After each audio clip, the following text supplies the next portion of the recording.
Good morning po sa inyo lahat. Today is Sunday, Family Day, kaya magluluto na naman tayo ng pagsasaluhan ng pamilya.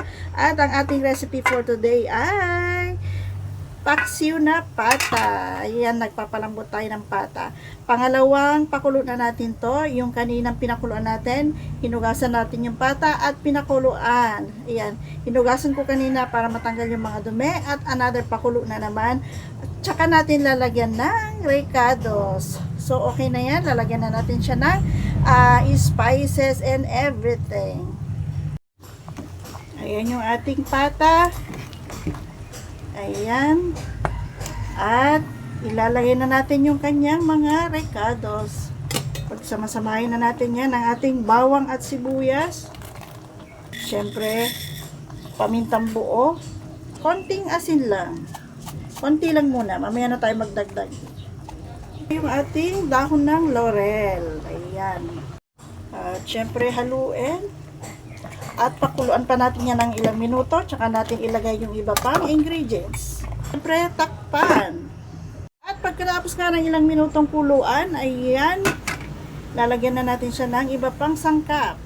Dahil paksiw, syempre yung ating suka. Ayan, medyo dinabihan ko yung suka para masarap talaga yung kanyang pagkaasim-asim. Konting asukal, pambalanse ng lasa. Kunti lang. Lagyan ako ng konting seasoning. At syempre, naglagay din tayo dyan ng siling haba. Konting patis. At huwag muna natin siyang takpan at haluin. Hayaan lang muna natin siyang naka-open na ganyan. At pwede na, pagkalipas ng ilang minuto, yan, pwede na natin siyang haluin. Bakit ako nabubulol? Tikman, para may adjust natin yung lasa. Perfect. Okay na yan. Sakto na yung lasa sa akin. At hayaan lang muna natin siyang kumulo at paigaan ng konting-konti lang. At bago ko makalimutan, maglalagay din pala ako ng pork cubes. So, ay first time ko lang gawin dahil pag nagpapaksiw ako ng pata, usually ay nilalagyan ko siya ng toyo. Pero this time, natin kung masarap yung walang toyo. As in, paksiw talaga. Tikman natin ulit. Wow, perfect. Yan, hayaan lang natin yung kumulo. Maigaan ng kaunti hanggang sa lumapot yung sabaw. Ang ginagawa ko yan, hihinaan ko lang yung apoy para maluto ng gusto yung ating pork, yung as in malambot na malambot.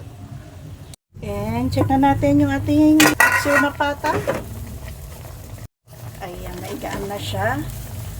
At check na natin kung super lambot na niya. Wow! Ayan, oh. Humihiwalay na yung laman sa kanyang buto. Super lambot. So, pwede na natin off ang ating kalan. At dito sa kabila naman, lulutuin naman natin yung ating pansit canton. Ayan na nga yung niluto natin paksiw na pata. Ayan, super yummy. Napakasarap pala ng ganitong paksiw, oh. Ayan, only rice na naman ang katapat nito.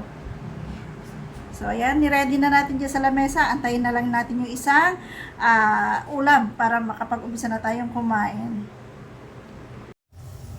At ito na nga yung ating para sa pansit canton. Hindi ko na napakita, pero ginisa ko po yung bawang sibuyas at saka yung sahog niya na pork. At syempre, tinubigan natin, nilagyan natin ng oyster sauce, toyo, paminta at pork cubes. At dahil malambot na yung ating pork, ilalagay na natin yung iba pang sangkap.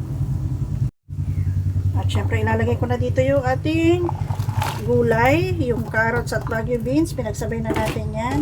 Haluin at takpan. At check natin.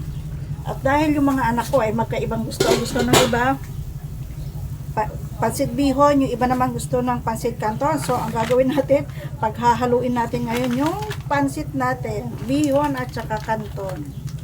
Yan, unahin natin yung ating bihon.